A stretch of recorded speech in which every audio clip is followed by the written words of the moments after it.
At a glance, it's hard to tell that life has given Kinzie Dickman a bit of a raw deal. I was slowly losing my ability to walk. It very much felt like I was walking in quicksand. Kinzie started skiing at Snowshoe before she was 3.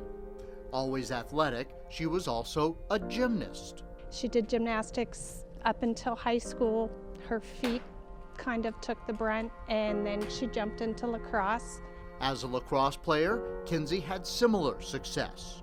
Same thing. She was hard worker, learned quick, became a star out there on the field. But following tragedy, Kinzie sees life these days from a wheelchair.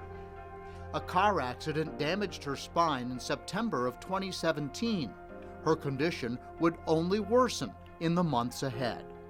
And then in May of 2019, I was having some back pain and numbness down to my toes, and we found what's called a syrinx, so a cerebral spinal fluid cyst from my T5 to my T12, and I became paralyzed by October of 2019. Life for this once active woman ground into slow motion, the damage to her spine permanent.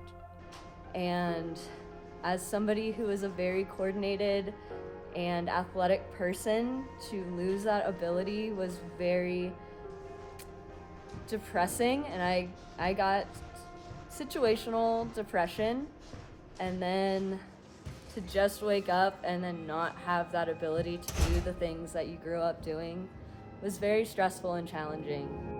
We went through a lot. We went to a lot of different medical places. Didn't have a lot of answers. We didn't have a lot of guidance on where we would go.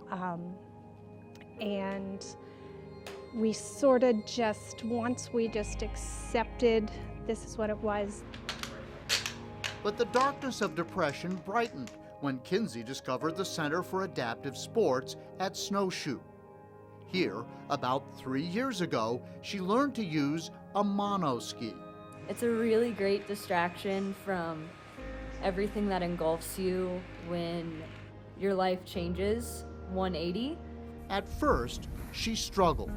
I watched her, I think, on week 1, and it was hard. The whole situation was new. She wasn't going very far. She was falling, and I really couldn't watch much more. But then she got better and better and better. And it just brings joy to your heart, and it just allows you freedom. Freedom to do whatever you want, and to know that you're not locked down, and that you can do whatever you want. Not only did Kinzie's life brighten, but now she's forming a career around skiing, working as an instructor for others and taking her skills to a whole new level. And she's finding something inside herself as well.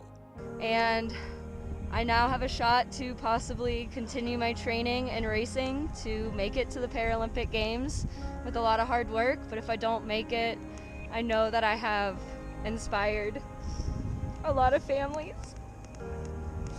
And that's my goal in life. In the terrain park, she does tricks that would scare most skiers, riding rails and doing jumps. And last year, she became the first person on a monoski to attempt Snowshoe's difficult Cup Run Challenge race course, returning to do it again this year. And Kinzie isn't just fast, she's approaching world class. Yeah, you dropped me like a rock. She hoped to nab one of 2 spots for the U.S. Paralympic team, having skied recently with the nation's best at Breckenridge. In the meantime, she practices. And when you're on a monoski and you go downhill fast, and you let that binding and that ski take the carve, it gives you a sense of freedom like no other. Her mother says Kinzie just can't help it, even if it's scary to watch her take such chances. It's hard, but she has to be happy. She has to have joy in her life, and she can't stop. It's who she is. It's in her blood. And as for Kinzie, even if she doesn't make that Paralympic team, skiing has given her something so valuable it can't be measured. And it really brought everything back for me. It gave me my soul.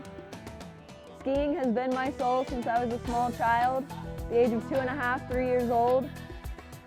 And when you're meant to be on snow, you just can't take the person away from snow. So I'm just meant to be on the mountain.